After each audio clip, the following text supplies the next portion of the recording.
నమస్కారం, VNR news వార్తలకు స్వాగతం. నా పేరు కృష్ణకుమార్. వార్తల్లో ముందుగా హెడ్లైన్స్.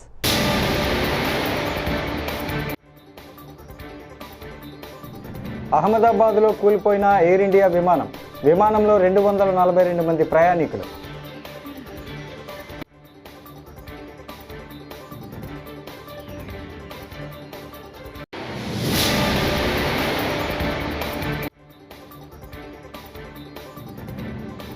సుపరిపాలనలో మొదటి అడుగు, నేటి నుంచి కీలక హామీ అమలు. సీఎం చంద్రబాబు.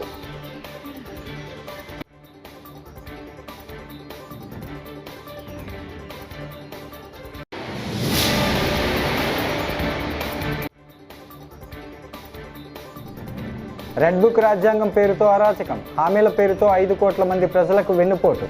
సజ్జల రామకృష్ణారెడ్డి.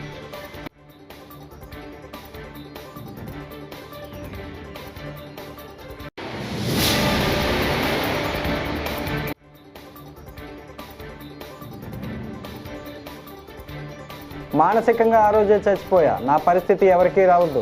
మాజీ మంత్రి పేర్ని నాని. ఇక డీటెయిల్స్ చూస్తే, గుజరాత్ రాష్ట్రంలోని అహ్మదాబాద్ నగరంలో గురువారం ఒక పెను విమాన ప్రమాదం చోటు చేసుకుంది. ఎయిర్ ఇండియాకు చెందిన విమానం టేకాఫ్ అవుతున్న సమయంలో అదుపు తప్పి కూలిపోయినట్లు ప్రాథమిక సమాచారం అందుతోంది. ఈ ఘటన స్థానిక మేఘానీ నగర్ పరిధిలోని గడాసర్ క్యాంపు ప్రాంతంలో జరిగినట్టు అధికారులు తెలిపారు. ప్రమాద సమయంలో విమానంలో 242 మందికి పైగా ప్రయాణికులు ఉన్నట్లు తెలుస్తోంది.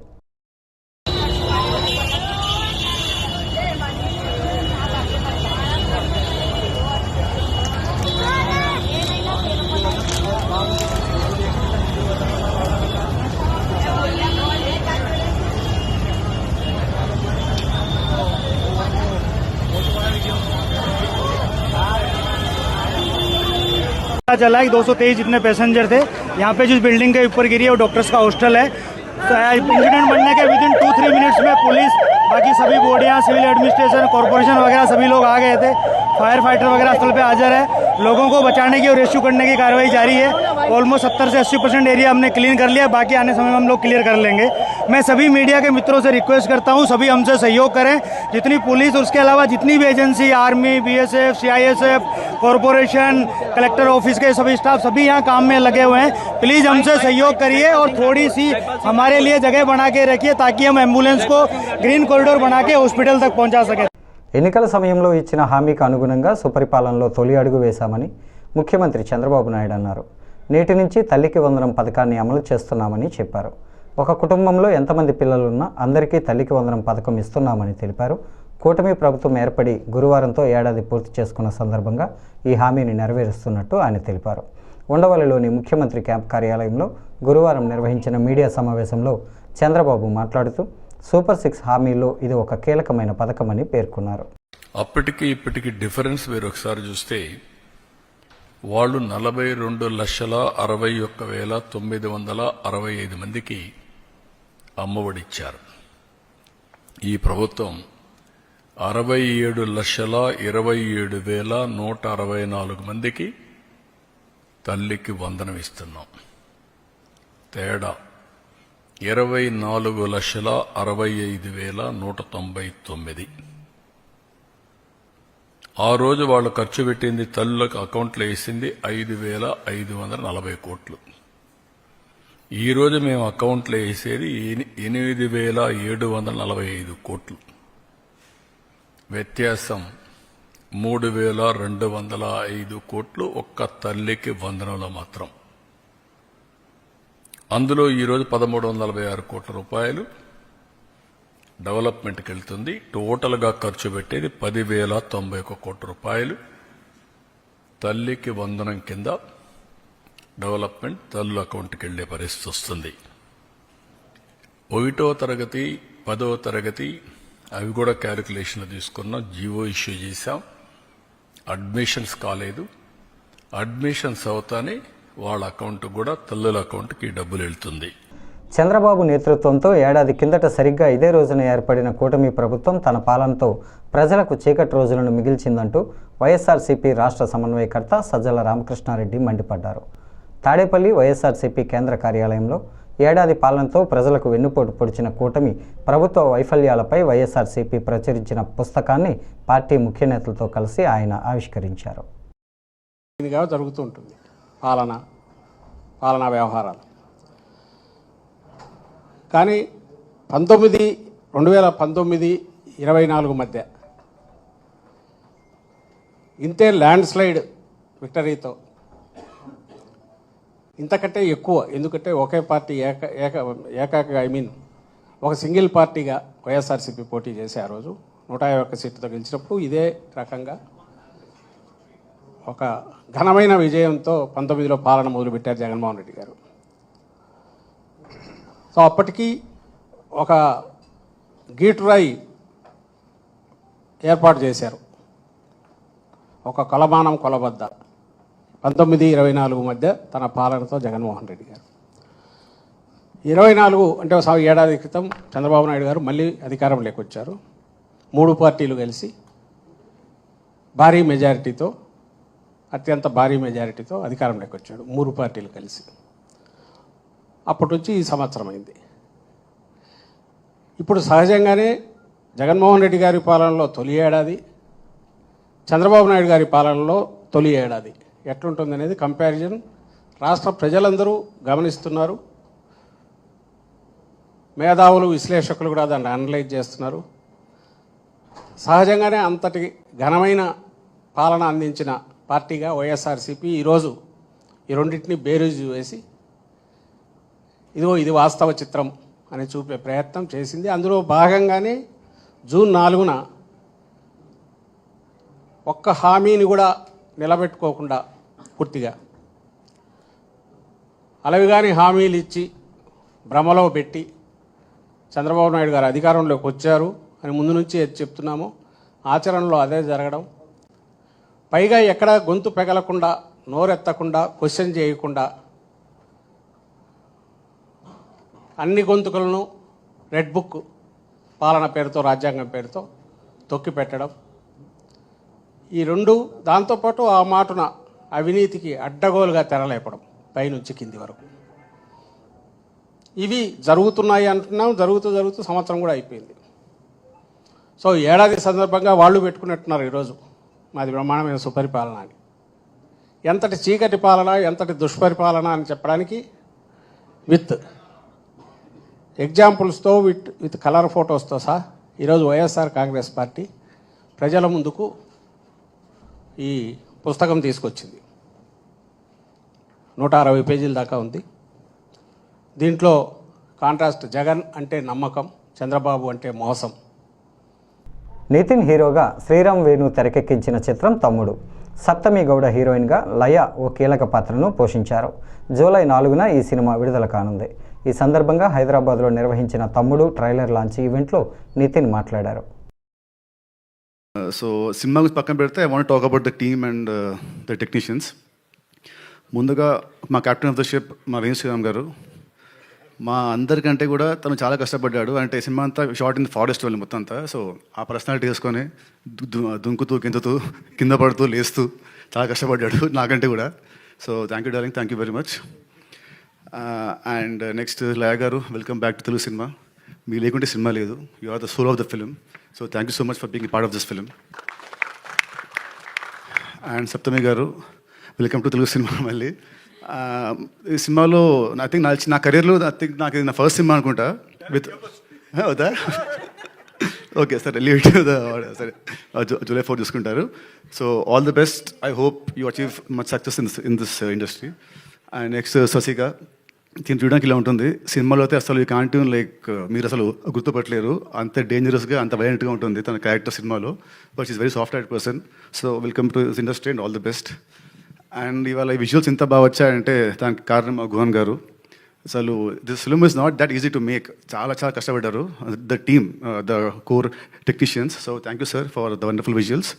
And Ajarish garu, thank you for the wonderful BGM. And last but not least అందరూ మాట్లాడారు, సారీ మై ఎడిటర్ ప్రవీణ్, నాకు ఇష్టం బాగా క్లోజ్. దాని నీ కట్ సినిమాలో చాలా బాగుంది, ద ట్రైలర్ కట్ కానీ చాలా చాలా బాగుంది. Thank you so much.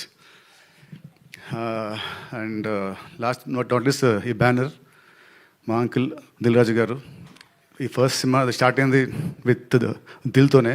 So అక్కడ నుంచి మా బాండ్ ఉంది. ఆ రోజుల్లో దిల్కి ఆ టైంకి 2002 స్టార్ట్ అయింది. ఆ టైంకి that budget was very huge.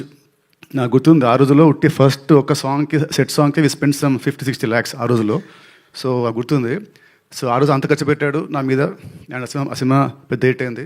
తర్వాత శ్రీనివాస్ కళ్యాణం, అది మంచి సినిమా. ఓకే, మేము అనుకున్న అర్జులు రాలేదు, but still it's a good film. తర్వాత మళ్ళీ ఇప్పుడు నేనున్న నా లాస్ట్ 3 సినిమాలు ఆడలేదు దాని మీద. అసలు ఈ బడ్జెట్ ఇస్ మై హైయెస్ట్, నా కెరీర్లో ఇది నా హైయెస్ట్ బడ్జెట్. మళ్ళీ నన్ను నమ్మ ఆర్ మా డైరెక్టర్ నమ్మ, స్క్రిప్ట్ నమ్మి మళ్ళీ మీరు అంత పెట్టారు uncle. So definitely July 4th we all should see good results, great results. So ఇంకా అండి, see you all on July 4th. Thank you very much. Thank you Nitin garu. ఏపీలో అసెంబ్లీ ఫలితాలు వెలువడిన రోజు నుంచి తాను సీఎంగా ప్రమాణం చేసే రోజు దాకా వైఎస్ఆర్సీపీ కేడర్పై చంద్రబాబు దాడులు చేయించారని మాజీ మంత్రి పేర్ని వెంకటరామయ్య అలియాస్ పేర్ని నాని అన్నారు. గురువారం ఆయన ఆధ్వర్యంలో పార్టీ సమావేశం జరగగా భారీ ఎత్తున కార్యకర్తలు హాజరయ్యారు. ఈ సందర్భంగా తన కుటుంబాన్ని కూటమి ఏ విధంగా వేధిస్తోందో కార్యకర్తలకు వివరిస్తూ ఆయన భావోద్వేగానికి గురయ్యారు.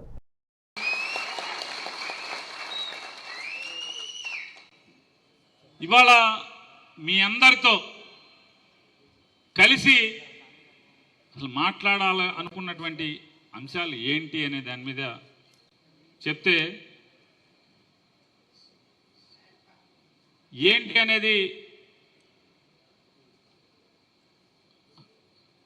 అనేది మనం మీకు చెప్పదలుచుకుంటే,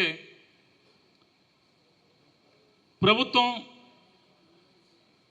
అంటే జగన్మోహన్ రెడ్డి గారి ప్రభుత్వం పడిపోయిన దగ్గర నుంచి ఈ కూటమి మాయ మాటలతో జనాలకి అరచేతిలో వైకుంఠం చూపించి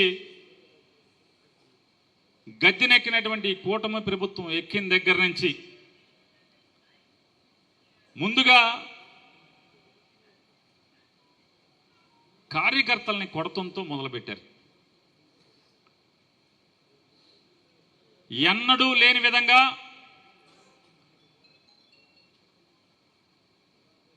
ఎలక్షన్లో గెలిచి ఎమ్మెల్యే అభ్యర్థిని పెట్టుకుని ఊరేగటం ఒక తంతు అయితే, కొత్త తంతు పేట గ్రామంలో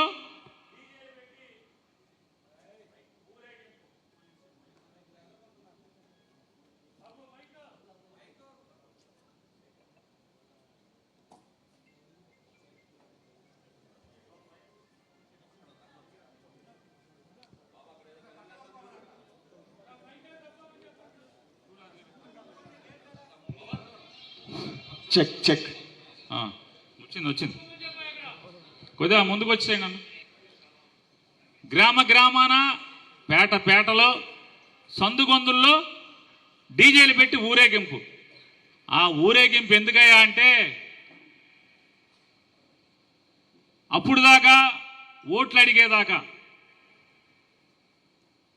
జగన్ గారి ప్రభుత్వం అమ్మేటువంటి మందు కల్తీ మందు, తాగితే చచ్చిపోతారు, లివర్ పోద్ది, కిడ్నీలు పోద్ది అన్నటువంటి ప్రచారం చేసిన ఈ కూటమి కార్యకర్తలే ఆ జగన్ గారి మందు షాపులు ఏదైతే ప్రభుత్వ షాపుల్లో ఉన్న సరుకే కొనుక్కొచ్చి ఫుల్గా తాగి బజార్లు వెంబట పడి మందు సామాను ఎవడింటో వేస్తున్నారా అంటే, వైఎస్ఆర్ కాంగ్రెస్ పార్టీ జగన్ జెండా మోసినోడి ప్రతి ఇంట్లో కూడా ఆ వయసు వేయటం, మందు సామానుకు వేయటం, సిమటాపకాయ జల్లేయటం, పైశాచిక ఆనందం. ఇంట్లో ఆడవాళ్ళు ఉంటారే, ఈ విష సంస్కృతి ఏంటి, ఈ రాక్షస సంస్కృతి ఏంటి, ఎవడ పార్టీకి ఆడి పోటీ పని చేసుకుంటాడు కదా అనేటువంటి ఇంగిత జ్ఞానం. మాజీ మంత్రి జోగి రమేష్ చరిత్ర గురించి మైలవరం నియోజకవర్గ ప్రజలందరికీ తెలుసునని ఎమ్మెల్యే వసంత గురువారం అన్నారు. కూటమి ప్రభుత్వం ఏర్పడి సంవత్సరమైన సందర్భంగా ఆయన మాట్లాడుతూ, గత ఎన్నికల్లో అత్యంత దారుణంగా ఓడిపోయిన వ్యక్తి జోగి రమేష్ అని, చరిత్రలోనే భారీ మెజారిటీతో గెలిచిన వ్యక్తిని నేను అని, ఏనుగులు పోయే దారిలో కుక్కలు ఎన్నో మురుగుతూ ఉంటాయి, పట్టించుకోవాల్సిన అవసరం లేదని మైలవరం ఎమ్మెల్యే పేర్కొన్నారు. అవకాశం తీసుకొని ఈ రాష్ట్రాన్ని అధోగతి పాలు చేసిన వ్యక్తి, దానికి నిరసనగానే భారతదేశ చరిత్రలో ఇంతటి మెజారిటీ ఎక్కడ ఏ రాష్ట్రంలో రాలా. మీరందరూ గమనించండి, మొన్న 4వ తారీఖున ఇక్కడ జోగి రమేష్ ఎగేసుకుంటా వచ్చాడు. ఒక 100 మంది కార్యకర్తలను చూసుకొని రెచ్చిపోయి రా కృష్ణప్రసాద్ నువ్వు రాజీనామా చెయ్యి, నేను పోటీ చేస్తా, నువ్వు పోటీ, ఏమి నీకెందుకు సవాల్ వేయాల్సి వచ్చింది? నీకు నాకేమన్నా వాదోపవాదాలు జరిగినాయా? ఏమీ లేదు, కేవలం అధికారం మీద యావ. సరే నేను చెప్పాను, ఏనుగులు పోతా ఉంటే పక్కన కుక్కలు బొరుగుతా ఉంటాయి, వాటి గురించి మనం పట్టించుకోవాల్సిన అవసరం లేదు. నిన్న అతనిలాగా వెకిలి మాటలు మాట్లాడే వెకిలి సంస్కృతి ఈ తెలుగుదేశం పార్టీకి లేదు. తెలుగుదేశం పార్టీ తొలి శాసనసభాపక్ష సమావేశంలో, ఆ రోజు ఎన్డీఏ కూటమి శాసనసభాపక్ష సమావేశంలో మన పెద్దలు గౌరవనీయులు చంద్రబాబు నాయుడు గారు ఒకటి చెప్పారు, మహిళలను కించపరిచిన, అసభ్య పదజాలం వాడిన, దౌర్జన్యాలు చేసిన, దాడులు చేసిన నా దగ్గరకు వచ్చే పని లేదు, నా గుమ్మం తొక్కే పని లేదని చెప్పిన వ్యక్తి చంద్రబాబు నాయుడు గారు. మేమందరం హుందాగా గౌరవప్రదంగా ఉంటా ఉన్నాం. కానీ ఆనాటి ముఖ్యమంత్రి ఎన్నో సందర్భాల్లో నేను కలిసినప్పుడు నాకే స్వయంగా 3 సార్లు చెప్పాడు, నువ్వు చంద్రబాబు నాయుడు గారిని తిట్టావు, లోకేష్ ని తిట్టావు, నేను నిన్నెట్లా సొంత మనిషిగా భావిస్తా, నిన్నెట్లా దగ్గర చేసుకుంటా అని చెప్పి. ఆ వ్యక్తికి ఈ వ్యక్తికి ఉన్న తేడా మీరు గమనించండి. రోజు రోజుకి విలువలు దిగజారిపోయి బజార్ను పెడితే ఈ రాష్ట్ర భవిష్యత్తు ఏంటి, మన బిడ్డల భవిష్యత్తు ఏంటి, విలువలు ఏమైపోతాయి అనేది మీరు ఆలోచించండి. అదే రీతిలో ప్రయాణం చేసే ఈ జోగి రమేష్ ఉమ్మడి కృష్ణా జిల్లాలోనే అత్యంత తేడాతో ఓడిపోయిన వ్యక్తి జోగి రమేష్. మైలవరం నియోజకవర్గ చరిత్రలో అత్యధిక మెజార్టీతో గెలిచిన వ్యక్తి వసంత కృష్ణప్రసాద్. ఎన్డీఏ కూటమి మైలవరం నియోజకవర్గ ప్రజల ఆశీస్సులు దీవెనతో ఏ సందర్భం లేకుండా వచ్చి సవాళ్ళు ఇస్తున్నాడు. నేనంట రాజీనామా చేస్తే మన ఇద్దరం పోటీ చేసుకుందాం, నా అంతేదో తెలుస్తాడంట. ఇది వ్యక్తి మాట్లాడితే నిన్న ప్రెస్ వాళ్ళు అడిగారు, మరి జోగి రమేష్ మీరు రాజీనామా చేసి వస్తే ఆయన పోటీ చేస్తాడంట, మరి మీరు చూసుకుంటారా అని. నేను అతనిలాగా అసభ్యంగా మాట్లాడినాం, కానీ కుక్క కాటికి చెప్పు దెబ్బలాగా నేను ప్రెస్ మీట్లు ఏం చెప్పానంటే, నేను ఇతని మీద ఎందుకు చేయాలి, ఈయన జిల్లాలోనే అత్యధిక తేడాతో ఓడిపోయాడని చేయాలా, వాళ్ళ నాయకుడిని రాజీనామా చేయమనండి, పులివెందుల్లో నేను పోటీ చేస్తానని చెప్పాను. అతనిలాగా వికిల్తనంతో మాట్లాడటం కాదు, కేవలం అతని మాటకి సమాధానంగా చెప్పే తప్పితే రాష్ట్ర స్థాయి ఒక మాజీ ముఖ్యమంత్రిని అగౌరవపరచాలనో కించపరచాలనే ఉద్దేశం నాది కాదు. కాబట్టి మాట్లాడేటప్పుడు మంచి చెడు తెలుసుకొని మాట్లాడాలా, సంస్కారయుతంగా మాట్లాడాలని చెప్పి ప్రతిపక్షానికి హితవు పలుకుతూ తప్పకుండా. తల్లికి వందనంలో కోత విధించడం సిగ్గుచేటని కర్నూలు ఎస్ఎఫ్ఐ జిల్లా అధ్యక్ష కార్యదర్శులు అబ్దుల్లా, రంగప్ప విమర్శించారు. గురువారం కర్నూలులో వారు మాట్లాడుతూ విద్యార్థుల తల్లికి ఇచ్చే వందనం పథకంలో కోత విధించడం ఏంటంటూ ప్రశ్నించారు. ఎన్నికల సమయంలో ప్రతి విద్యార్థికి 15,000 ఇస్తామని హామీ ఇచ్చిన ప్రభుత్వం ఇప్పుడు పాఠశాల అభివృద్ధి పేరుతో 2,000 కోత పెట్టడం సిగ్గుచేటని అన్నారు. ఈరోజు మంచి ప్రభుత్వం పేరుతో రాష్ట్రంలో ఉన్నటువంటి కూటమి ప్రభుత్వం ఒక పెద్ద ఎత్తున సంబరాలు చేసుకునే పరిస్థితి రాష్ట్ర ప్రభుత్వంలో కనిపిస్తూ ఉంది. మరోవైపు తల్లికి వందనం పర్లేదని చెప్పేసి తల్లిదండ్రులు ఆవేదన చెందుతా ఉన్నారు. అలాగే మరి కొంతమంది 15,000 రూపాయలు చెప్పి కేవలం 12,000 రూపాయలు మాత్రమే మా అకౌంట్లోకి వేసాడని చెప్పేసి బాధపడుతున్నటువంటి పరిస్థితి ఈ రోజు రాష్ట్రంలో కనిపిస్తా ఉంది. ముఖ్యంగా కర్నూలు జిల్లా ప్రాంతానికి వస్తే నిరంతరం ఇది వలసల ప్రాంతం.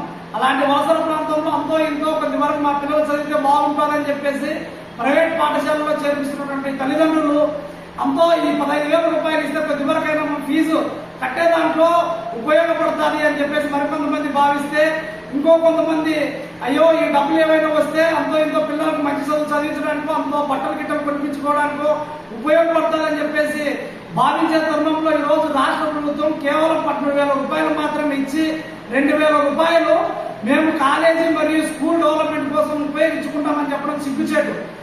ఎందుకంటే మీరు ఎన్నికల్లో ప్రతి ఒక్క విద్యార్థికి 15,000 రూపాయలు ఇస్తామన్నారు. అప్పుడు ఎక్కడా కూడా యాక్షన్ పెడతామని చెప్పలేదు. 300 కరెంటు బిల్లు వస్తే 300 యూనిట్ కరెంటు బిల్లు వస్తే మేము తల్లి వందనం ఇవ్వమని ఎక్కడ అని చెప్పలేదు. అలాగే ఇంతే భూమి ఉండాలి, 4-వీలర్ ఉండకూడదు అని చెప్పేసి ఏ కోణంలోనో ఎప్పుడూ చెప్పినటువంటి పరిస్థితి. కానీ ఈ రోజు మాత్రం ఇవన్నీ కూడా నిబంధనలు పెడుతూ షరతులు పెడుతూ తల్లిదండ్రులకి కేవలం 12,000 రూపాయలు మాత్రమే మీ అకౌంట్లో పడ్డాయి. పడని వల్ల ఏదైనా ఉంటే సాంకేతిక లోపం ద్వారా ఈ నెల 30 వరకు మీరు ఏదైనా ఉంటే మీ సచివాలయంలో కలవండి అని చెప్పేసి రాష్ట్ర ముఖ్యమంత్రి గారు స్వయంగా చెప్పినటువంటి పరిస్థితి. అయ్యా మీకు ఏమైనా కనీసం పేద ప్రజలపైన అవగాహన ఉందా? వాళ్ళు దేనికోసం ఒక సంవత్సరం పాటు తల్లి వందనం వదిలేసుకున్న పరిస్థితి గతంలో కనిపించింది. గత విద్యా సంవత్సరంలో మీరు ఏమాత్రం కూడా విద్యకు సంబంధించి అభివృద్ధి పథకంలో నడిపించలేదు. అలాగే తల్లి వందనం కూడా విడుదల చేయలేదు. అలాగే సంక్షేమ హాస్టల్ మెచ్చాల్సింది ఏమి విడుదల చేయాలి, అన్ని కూడా విడుదల చేయనప్పటికీ కూడా తల్లిదండ్రులు ఏదో ఒక సందర్భంలో రాష్ట్ర ప్రభుత్వ పాలన కొంత గొప్ప ఉందిలే అన్నట్టుగా భావించారు. కానీ నేడు మీరు ఇచ్చే క్రమంలో కూడా తల్లి వందనం కట్ చేసి ఇవ్వడం ఏమాత్రం సమంజసమో మీరే ఒకసారి ఆలోచించుకోవాలని చెప్పేసి ఎస్ఎఫ్ఐగా కోరుతూ ఉన్నాం. కాబట్టి ఏదైతే ఈ షరతులు ఉన్నాయో వీటన్నిటి కూడా ఎత్తేసి తక్షణమే ప్రతి ఒక్క విద్యార్థికి కూడా 15,000 రూపాయలు ఇవ్వాలని చెప్పేసి మేము డిమాండ్ చేస్తూ ఉన్నాం. లేని పక్షంలో విద్యార్థుల్ని తల్లిదండ్రులందరినీ కలుపుకొని రోడ్డు మీదకి వచ్చి నిరసన కూడా చేపడతామని చెప్పేసి ప్రభుత్వాన్ని హెచ్చరిస్తా ఉన్నాం. నా పేరు రంగప్ప, ఎస్ఎఫ్ఐ జిల్లా కార్యదర్శి కర్నూలు.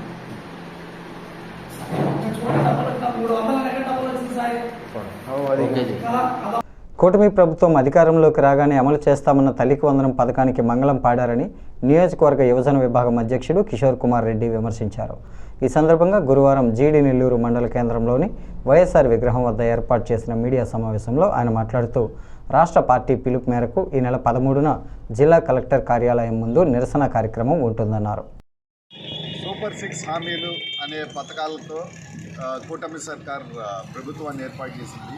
కానీ ఈ కూటమి ప్రభుత్వం యువత మరియు విద్యార్థులకి తీవ్ర అన్యాయం చేస్తూ విద్యార్థులకి ఇంతవరకు తల్లికి వందనం ప్రతి నీకు 15,000 నీకు 15,000 అని ప్రచారం చేసుకుంటూ అధికారంలోకి వచ్చి వాళ్ళ గురించి మర్చిపోయింది.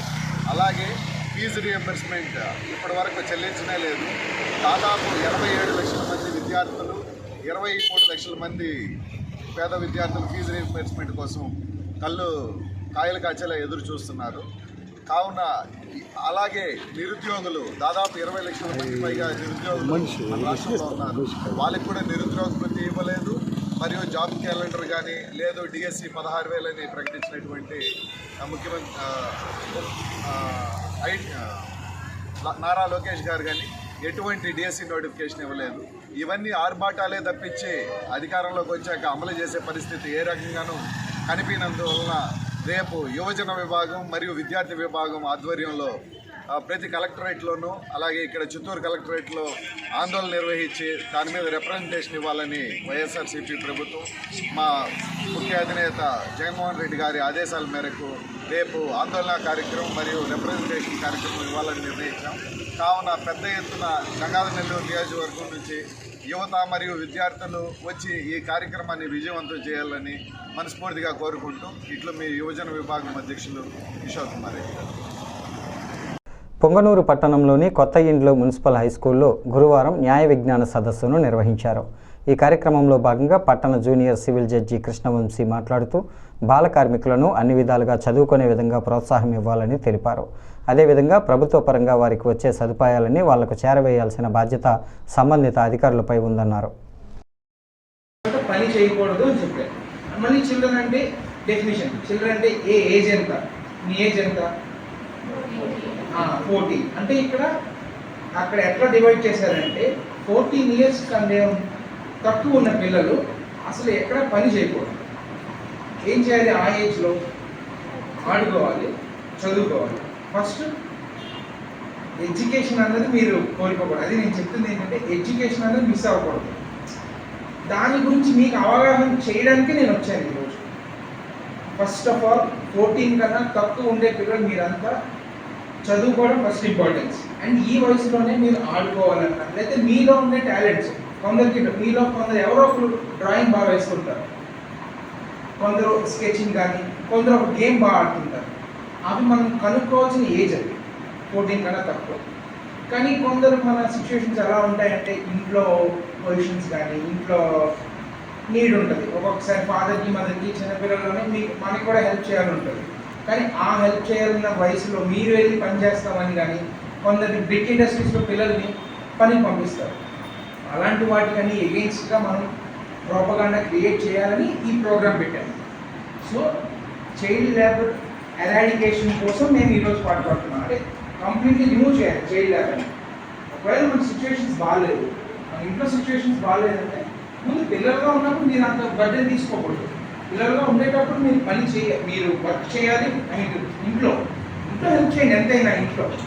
పేరెంట్స్కి ఎంత సపోజ్ మీ పేరెంట్స్ బయటకు వెళ్ళి వర్క్ చేస్తారంటే హౌస్ హోల్డ్ మీ ఇంట్లో పనులు మీరు చేసుకోండి. మీ సపోజ్ మిమ్మల్ని మీరు మెయింటైన్ చేసుకోవడం అది దట్స్ బిగ్గర్ హెల్ప్ అనమాట మీ పేరెంట్స్కి. మీ డ్రెస్ మీరు ఐరన్ చేసుకోవడం, మిమ్మల్ని మీరు కండక్ట్ అంటే ఇప్పుడు బయటికి వెళ్తున్నామంటే మనల్ని కండక్ట్ చేసుకోవాలి. ఎట్లా నీట్గా ఒక ఐరన్ షర్ట్ వేసుకోవడం, ఐరన్ షర్ట్, ఒక మంచి ట్రౌజర్ వేసుకొని నీట్గా మిమ్మల్ని డిస్ప్లే చేసుకోవాలి. ఆ ఏజ్లో మీరు చేసుకునే హెల్ప్ మీ పేరెంట్స్కి అయినా కూడా. ఇప్పుడు ఆ టైంలో మీరు వెళ్ళి పేరెంట్స్ మీరు మమ్మల్ని రెడీ చేయండి, మా షూ మీరు పాలిష్ చేయండి, ఇట్లాంటివి ఆడుకోవాలి. ఏజ్ వరకు మనం చేసుకోవాలి. ఆ 14 years ఏజ్ వరకు. ఒకవేళ మీరు యాజ్ అ చిల్డ్రన్ మీకు ఏదైనా బయట మీ ఫ్రెండ్స్లోనే కొంతమంది మీ వీధిలో చూస్తుంటారు, కొంతమంది పిల్లలు అక్కడ వెళ్ళి పని చేస్తుంటారు, మీరు ఆడుకుంటుంటారు, అక్కడికి వెళ్ళి పని చేసుకుంటుంటారు. అప్పుడు మీ బాధ్యత అది సొసైటీలో. రాష్ట్రంలో 3 పార్టీలను కలుపుకొని అధికారంలోకి వచ్చిన చంద్రబాబు నియంతా పాలనకు ఏడాది పూర్తయిందంటూ వైఎస్ఆర్సీపీ అధికార ప్రతినిధి ఎర్రగొండపాలెం ఎమ్మెల్యే తాడిపర్తి చంద్రశేఖర్ మండిపడ్డారు. తాడిపల్లి వైఎస్ఆర్సీపీ కేంద్ర కార్యాలయంలో మీడియాతో మాట్లాడుతూ ఏడాది చంద్రబాబు పాలనలో ప్రజలకు మిగిలింది వంచన, దగ, కుట్రలు మాత్రమేనని ఆగ్రహం వ్యక్తం చేశారు. సూపర్ 6 అంటూ హామీలు ఇచ్చి ప్రజలను దగా చేశారని, నేడు తల్లికి వందనం పథకాన్ని కూడా పూర్తిగా అమలు చేయకుండా మాట తప్పారంటూ ధ్వజమెత్తారు. పరిపాలనకి, అత్యంత నిర్బంధ పరిపాలనకి ప్రజలు విసుగు చెంది ఆ నియంతపై తిరుగుబాటు మొదలైతే ఆ నియంతకి ఎలాంటి కోపం వస్తుందో సరిగ్గా అలాంటి కోపమే చంద్రబాబు నాయుడు గారికి వస్తున్నట్టుగా ఈరోజు ప్రెస్ మీట్లో కూడా చూస్తే కనపడుతుంది. కట్టలు తెంచుకునేటటువంటి ఆగ్రహంతో ఊగిపోతూ ప్రజలపై విరుచుకుపడుతున్నటువంటి విధానం చూస్తూ ఉంటే ఇక నుంచి ఒక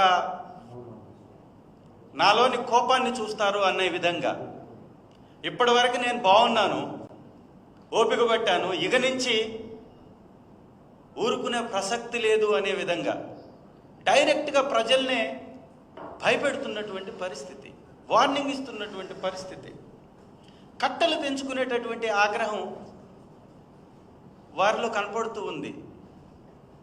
ఎందుకంటే చాలా స్పష్టం, 6 హామీలు ఎగ్గొట్టేశాడు నిర్దాక్షిణ్యంగా. ఒక పరిపాలన చేసేటటువంటి ముఖ్యమంత్రి చెప్పని విధంగా, మాట్లాడని విధంగా, మాట్లాడకూడని విధంగా ఇచ్చినటువంటి హామీల్ని అమలు పరచలేము అని చెబుతూనే, వంచిస్తూనే ఏడాది కాలంగా హామీలను అమలు చేయకుండా అడిగేటటువంటి గొంతులపై కాళ్లతో నొక్కివేస్తూ దౌర్జన్య కాండని కొనసాగిస్తూ. ఈ వార్తలు ఇంతటితో సమాప్తం. నమస్కారం.